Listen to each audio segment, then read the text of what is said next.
Aqui estamos nós com o nosso programa Em Comunhão. Alegria de me encontrar com vocês, meu irmão, minha irmã, com todos aqueles e aquelas que participam semanalmente desse programa. Uma saudação, um abraço e um agradecimento pelo apoio que você nos dá, né? E ao mesmo tempo, o programa Em Comunhão da TV Aparecida é um programa que procura levar para você uma reflexão, né? É claro que na medida que nós nos expressamos, a gente quer que você reflita, né? Não precisa imediatamente estar de acordo ou não, mas o importante é que a gente aprofunde cada vez mais aqueles assuntos que nós procuramos tratar aqui, seja da Bíblia Sagrada e agora estamos tratando da liturgia. Eu queria mais uma vez agradecer de coração ao nosso querido Padre Antônio Sagrado Bogaz.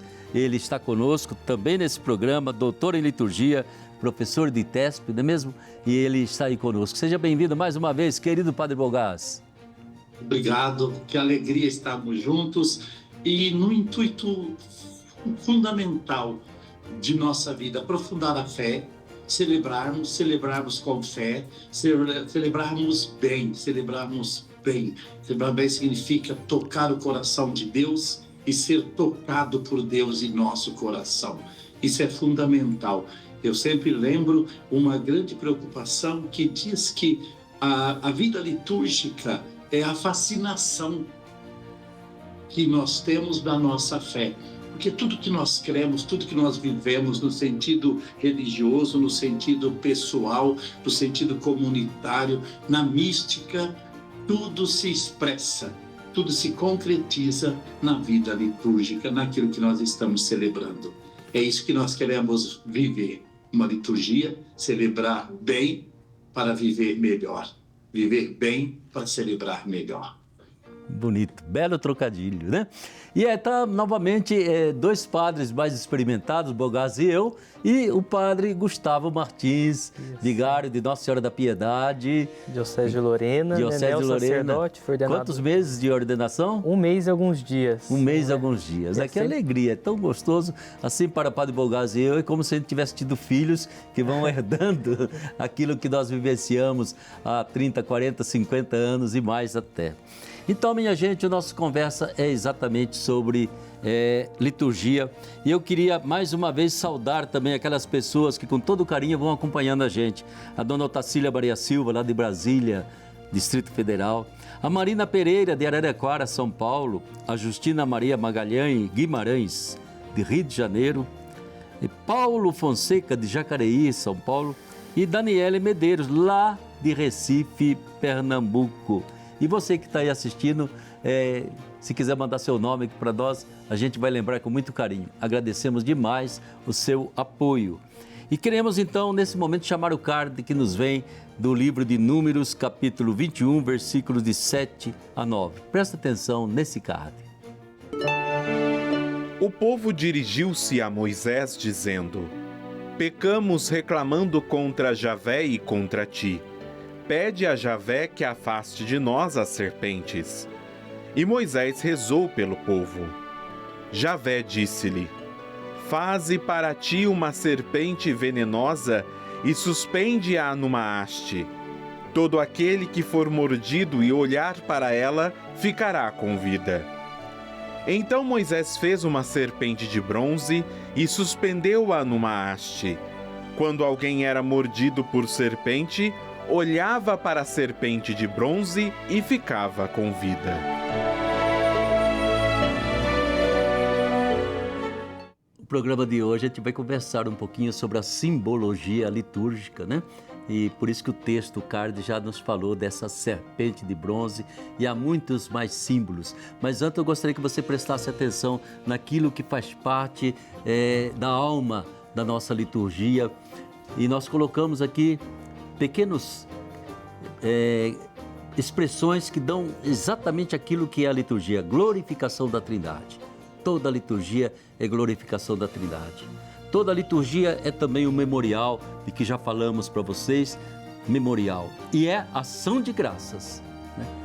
Eucaristia, a própria palavra grega significa ação de graças. Estamos sempre agradecendo a Deus por tudo aquilo que Ele realizou e realiza por nós. Mas há uma dimensão muito bonita também que é escatológica. Essa dimensão é o seguinte: nós quase que celebramos aqui na Terra aquilo que um dia vai ser a nossa celebração eterna com Deus, na eternidade, na escatologia, que é o final da história humana, quando tudo aquilo que hoje são sinais vai se tornar uma realidade face a face com Deus. É importante essa dimensão, porque essa dimensão nos traz uma esperança que vai além da nossa própria morte, a esperança da ressurreição.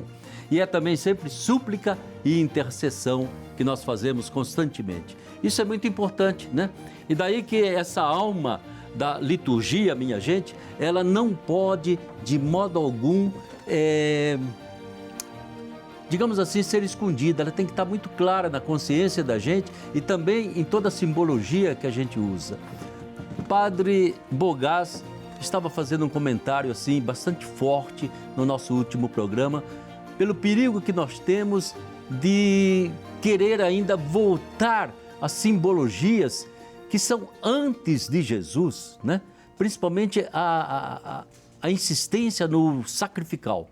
Tem que matar gente, como algumas religiões faziam, tem que matar animais, tem que fazer isso e transplantar isso para a maravilha dessa ação de graças, dessa mesa de comunhão, dessa última ceia de Jesus, que absolutamente tinha tudo de amor e nada de sacrifícios pagãos. Mas tem gente que a gente chamava leito de Procuste, né?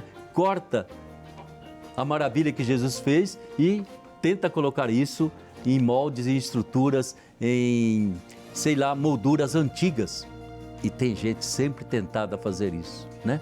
Então, minha gente, vamos conversar um pouquinho sobre isso. Eu vou passar a palavra imediatamente para o Padre Bogás, porque eu queria que ele comentasse mais um pouquinho esse perigo das tentações de quem acha que tudo do passado é o legítimo, né? E que tudo aquilo que veio para nós e o Espírito Santo conseguiu mudar, converter e tirar certos vícios que nós tínhamos, isso aí não vale mais, né? Bogás, você poderia continuar um pouquinho aquela reflexão que você estava fazendo e principalmente lembrando até certas heresias do início do cristianismo. É impressionante. Nós cuidamos sempre do perigo do excesso. O excesso é o extremo. Heresia não significa um erro. Heresia significa um desequilíbrio na verdade. O excesso de um lado. Eu digo sempre, tem uma quantidade de glóbulos vermelhos e uma quantidade de glóbulos brancos. Quando tem um além da sua medida e o outro a menos, estamos numa heresia. Heresia é desconsiderar a complexidade. O Cristo somente humano, constatando, valorizando só a sua humanidade, isso é uma heresia ariana, e só a espiritualidade, o espírito, como se a encarnação não fosse verdadeira. E aí então nós vamos cair numa outra heresia, que é uma heresia igualmente perigosa, né? Que nós devemos tomar muito cuidado nessa heresia do espiritualismo, como foi o caso de Eutiques, o eutiquismo no século IV, conforme eu estava numa outra ocasião comentando sobre isso, e retomada por Amalário. E aí, Padre Ulisses, tem um erro muito grande na compreensão. A missa é o sacrifício de Cristo, mas o sacrifício redentor, ele morre e ressuscita. Em toda a celebração, ele faz o caminho da paixão, morte e ressurreição. Senão não teríamos missa, não teríamos nada, seríamos dignos de piedade. Isso é a primeira coisa. A segunda coisa, a palavra sacrifício, ela tem uma semântica, uma involução. Sacrifício não é sofrer. Sacrifício, em princípio, é sacrum facere, tornar sagrado o que é profano. Profano aqui significa aquilo que está diante do sagrado, não é o que é mal. Certo? Profanos, que está diante do templo. A praça é profana porque está diante do templo que está na praça. Então, o fanos é o sagrado. Quando nós celebramos a Eucaristia, nós tornamos a água, que é profana, quer dizer, não é sagrada, nós tornamos o pão em sagrado, o corpo de Cristo. Nós tornamos a água, que é água profana, no sentido do mundo material, em algo espiritual, espiritualizado, cristificado. A missa é o sacrifício de Cristo, não é o holocausto de Cristo. Não quero mais holocaustos. Holocausto significa sangrar, matar o animal. Nunca, em nenhuma ocasião da vida cristã, a igreja praticou o holocausto. Aquela noção que nós temos de cordeiro, que é morto cruelmente, com crueldade, com sangue, com derramamento de sangue, em Cristo não tem mais sentido. É uma oferenda, é uma entrega. Não é o holocausto de Cristo, é o Cristo que torna sagrado o que é profano. Esse é o mistério da Eucaristia, que nós devemos estar atentos para não cair na tentação das religiões pagãs que matam vítimas. Nós não temos senão a oferenda do Cristo, que é a vítima passal, quer dizer, a vítima que ressuscita. Exato. É muito profundo isso. É muito profundo e é muito importante a gente estar muito atento a tudo isso, até porque entende com muita facilidade quando a mentalidade ainda é essa mentalidade de holocausto, de sacrifício oferecido para pagar os pecados e tudo mais, entra então quase que reduzir o sacramento como cristão a um negócio, né? Eu pago, celebro a missa, faz isso aí, não interessa se eu estou presente ou não, né? E é aplicado lá não sei para quem, sei lá. Nosso Senhor quer a gente ao redor dele, reunido, rezando, orando, bendizendo a Deus e abertos ao Espírito Santo. Não esqueça disso. E uma coisa que é importante na liturgia é a simbologia, porque há algo na simbologia que nos mantém constantemente conscientes da nossa fé no mistério da encarnação. O Verbo se fez carne, o Verbo assumiu essa nossa natureza, esse nosso corpo humano, né? E cada sinal que nós usamos é como se a gente estivesse tocando novamente nesse Jesus, no seu corpo, nas suas mãos, de alguma forma visibilizando de novo essa sua presença de ressuscitado em tudo aquilo que nós celebramos. Simbologia, Padre Gustavo, como que você vê a simbologia litúrgica, né? Essa comunicação, eu fico pensando, a gente vive hoje num tempo de uma comunicação velocíssima, né? Estava falando com você, se a gente imaginasse o que era fazer um telefonema há 30, 40 anos atrás, né? E hoje o nosso celular, meu Deus do céu, houve uma evolução tremenda, né? Eu acho que na liturgia Deus já criou esses meios de comunicação rapidíssima, esse link imediato, entende que determinadas coisas, a gente já está conectado com o mistério de Deus, né? Muito antes das nossas invenções humanas, que ainda vão progredir muito. Simbologia, o que você acha? O culto litúrgico, ele segue um movimento semelhante ao mistério da encarnação. Sim. Jesus é o Logos, a palavra divina que se faz carne, que se faz homem, que assume a condição humana. Pois bem, aqueles ritos, aqueles símbolos, aqueles sinais litúrgicos, eles expressam, materializam a graça de Cristo, a graça redentora de Cristo. Então, é um movimento semelhante da encarnação. É a palavra eficaz, interessante, né? Um dos elementos constitutivos da liturgia é a palavra. A palavra que produz realidade. Jesus disse, isto é o meu corpo, este é o cálice do meu sangue. Eu te batizo em nome do Pai, do Filho e do Espírito Santo. Ou seja, essa palavra, né, que é cheia do Espírito Santo e que se faz matéria. Então, por isso que nós, né, se faz realidade concreta. E por isso que existem os sinais litúrgicos que nos comunicam a graça divina.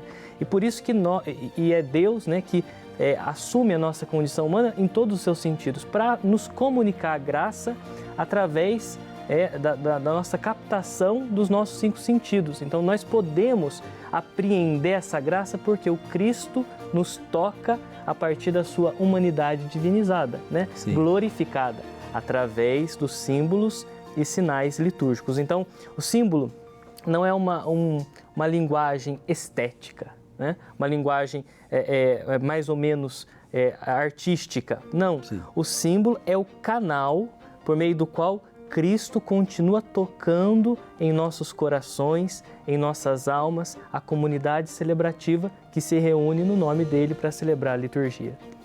Que maravilha, né? O símbolo é esse toque de Jesus ressuscitado, daquela criança que é batizada. É essa penetrar na nossa vida na forma de um pão, de um pouco de vinho. Simbologia, Padre Bolgaz, velho professor de liturgia, não existiria liturgia sem simbologia. Liturgia, eu gostei da colocação, né, do nosso Padre Martins, Gustavo, aí, primeira a comparação, né, o verbo, né, o divino em carnes, vero facto, carnes est. Isso é fundamental. A liturgia cristã é a liturgia de um Deus que se encarnou. Nunca nos esqueçamos disso. É um Deus que se fez presente na história. Não caiamos nem em reducionismos espiritualistas e nem em reducionismos que são arianos, que eliminam. Esse encontro é a grandeza da fé cristã. A primeira coisa, a questão da liturgia da simbologia não é uma questão estética. Ele é expressão da grandeza, da profundidade, da mística do mistério que celebramos. Eu fiz um livro, não sei se eu posso mostrar, um livro que eu escrevi, posso mostrar, Sim. Se chama Sinais Mistagógicos. Eu trabalho com esse argumento há muitos e muitos anos e insisto sempre com os alunos para entender o que é a simbólica litúrgica. Porque tem uma distinção que o senhor fez a pergunta, Padre Luiz, muito importante. Uma coisa são sinais pedagógicos. Por exemplo, eu levo um elemento no ofertório, na liturgia da palavra, uma mãe, uma aliança na celebração do casamento, que tem um valor de sinal simbólico. O que significa um sinal simbólico pedagógico? Para as pessoas entenderem melhor a mensagem.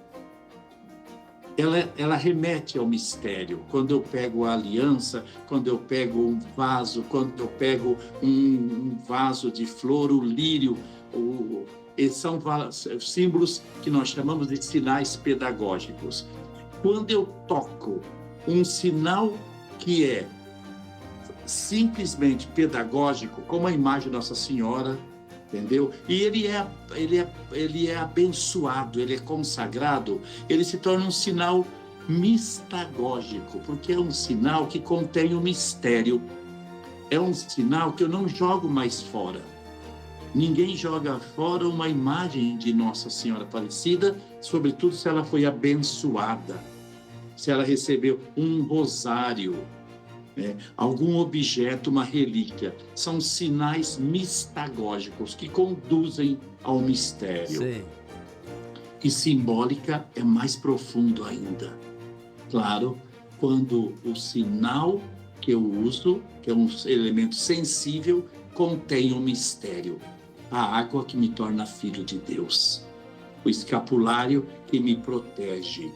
A presença de Deus no óleo do crisma, o Espírito Santo. São símbolos, a simbologia, a simbólica litúrgica. Não, Sim. o senhor tem razão, Padre Luiz, não podemos celebrar sem os sinais. Somos seres materiais também. Pertencemos ao mundo imanente e a liturgia é o transcendente invadindo o imanente. E eu acho que é muito importante a gente perceber da nossa vida comum, o símbolo é a forma de linguagem mais perfeita que nós temos. Não é a palavra, porque a palavra pode transmitir o meu pensamento, mas não transmite o meu amor. Por mais que a gente tenha palavras bonitas e poesias, né? De repente um símbolo, ele traz toda a força também da minha emoção, do meu sentimento, né? E daquilo que a gente diz assim, não dá para traduzir em palavras, mas o símbolo me faz expressar, né? E daí que até, mesmo não sendo romântico, até hoje uma rosa é uma rosa e ela não é apenas uma planta, uma flor, ela é muito mais, ela tem sempre um simbolismo, né, fora do comum. É muito importante como a simbologia, como dizia o Padre Bolgaz, ela consegue penetrar o divino, né? Ela consegue de Deus para nós e de nós para com Deus, né? E não é simplesmente uma comunicação de ideias, mas é uma comunicação de coração. Isso é muito importante, minha gente, e a simbologia, não é, Bogar, sempre esteve presente na vida cristã, né? Que vem através, evidentemente, de objetos, alguns objetos principais, é uma simbologia que vem através de gestos, de movimentos, né?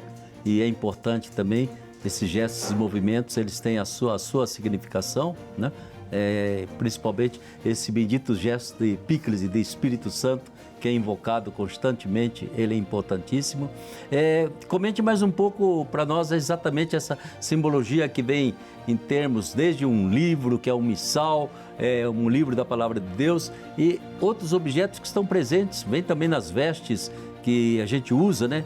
Que deveriam apontar para o Cristo e não apontar para a gente, né? Bogais, como que gestos, palavras, movimentos, objetos, né, que a gente diz assim, não é que são sagrados, né? Mas muitos deles, eles fazem a gente entrar dentro de um mundo em que, como você diz, é tão importante que eu perceba que a comunicação vai se dar na medida da minha relação. Se eu amo você, essa flor tem valor. Se eu não amo você, esse presente, essa flor não tem valor nenhum. Bacana. É para fazer salada de flor. Muito bacana. Esses quadros que nós estamos mostrando aí revelam a belíssima manifesta efetivamente a Sacrosanto Concílio número 7. É a definição mais perfeita, mais completa que eu encontrei em toda a vida de liturgia. São sinais, são expressões que remetem, né, tanto para a liturgia como para as pregações, né? No Antigo Testamento nós encontramos animais, astros, Deus é comparado a um animal que espreita, Deus é comparado, Noé tem a arca, o arco-íris. Estou até buscando socorro no meu livro Sinais Mistagógicos. No Novo Testamento, Jesus é riquíssimo. Pérola, perfume, barco, terra, sal, semente. Tudo isso é para expressar. Quem sabe o que é uma semente e uma semente que brota, quando joga na terra, vai entender o que é a ressurreição. Quem sabe o que é o fermento na massa, vai entender o que é o reino de Deus. E aí nós vamos ver que muitos símbolos vão na liturgia, mas o senhor disse bem claro, o símbolo, ele é caminho, ele não é ponto de chegada. A água do batismo, ela é importantíssima, porque ela me conduz para acolher o Deus trinitário. A água, como elemento humano, ela lava. Como elemento penitencial, ela purifica. O óleo, como elemento humano, ele unta o corpo. Como elemento religioso de sinal, ele unge. A gente tem que fazer essa distinção muito profunda para que faça esse sacrum facere, esse fazer sagrado, sacralizar as coisas do nosso mundo através de Jesus Cristo. Por outro lado, a simbologia, eu acho que ela é muito importante, né, nesse sentido, né, Gustavo? Ela tem que ter uma medida certa. Exato. Tanto nos gestos como nos objetos. Se for em excesso, estraga a significação que ela traz, né? E a gente fica contemplando apenas a casca do símbolo, apenas aquilo que aparece. Se faltar totalmente, ela fica seca demais, fica sem graça. E a gente... E um dos ideais da reforma litúrgica do Concílio Vaticano II foi justamente valorizar o conteúdo daquilo que nós celebramos, né?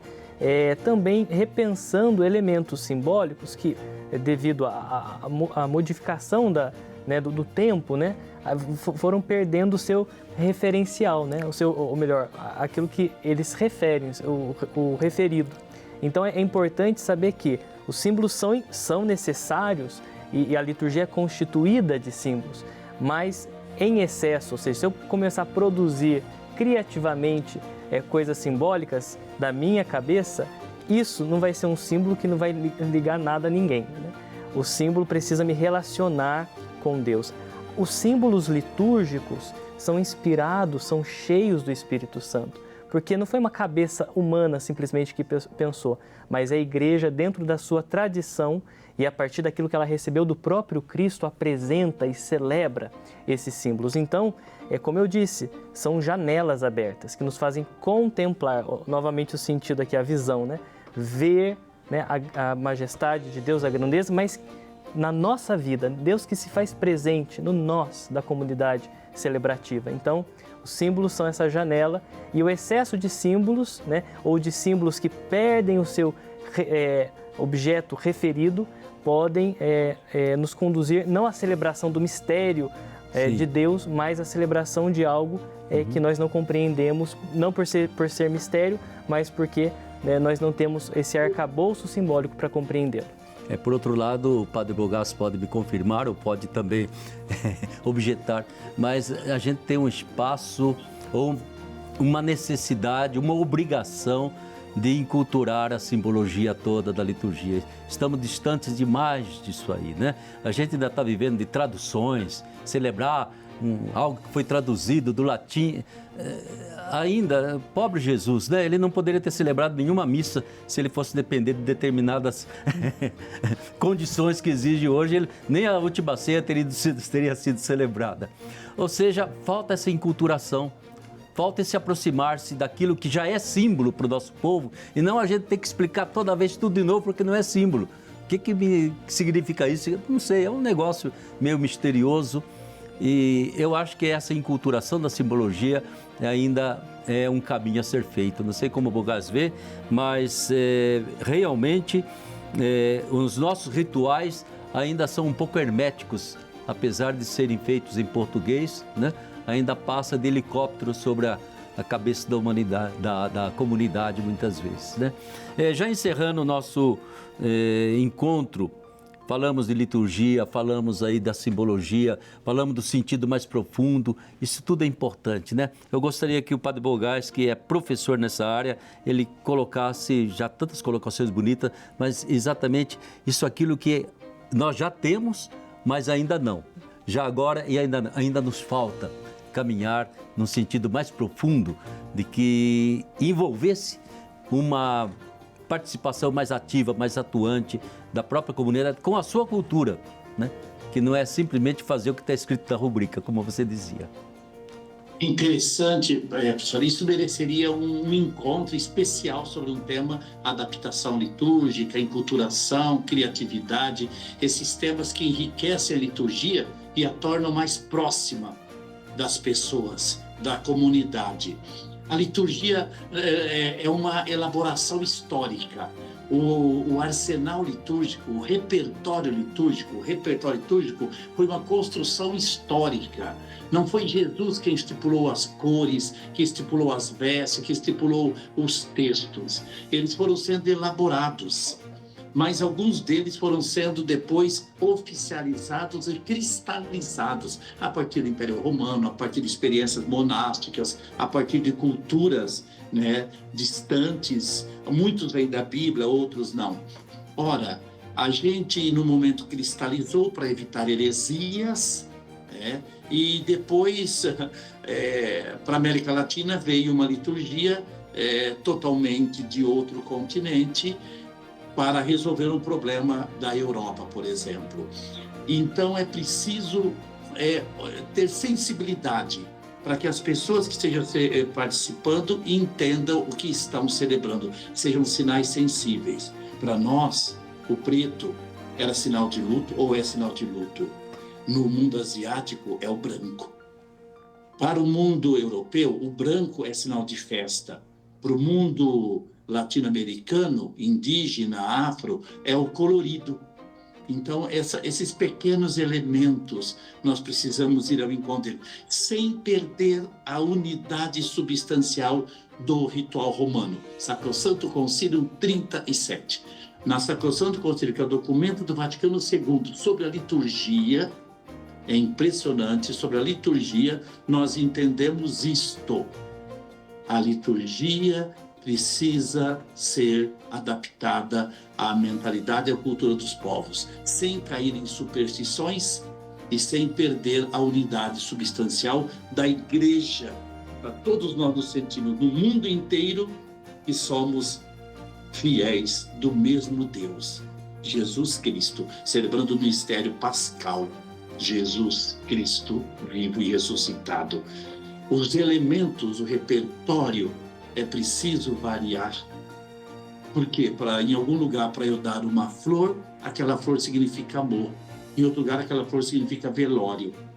Em algum lugar, aquela flor significa penitência. E é preciso a gente entender isso. O dragão, no mundo do Oriente Médio, significa o perigo, a morte, a traição. No mundo asiático, é o poder, é a festa. Enculturar significa falar a mesma verdade com a linguagem própria de cada povo. Terminamos, o nosso programa passa tão rápido, não é mesmo? Com essa fala do Padre Bogaz, eu acho que ele nos ajuda a encerrar toda essa série sobre liturgia, né? E a gente espera você, já na semana que vem, nós vamos entrar nas cartas de São Paulo Apóstolo.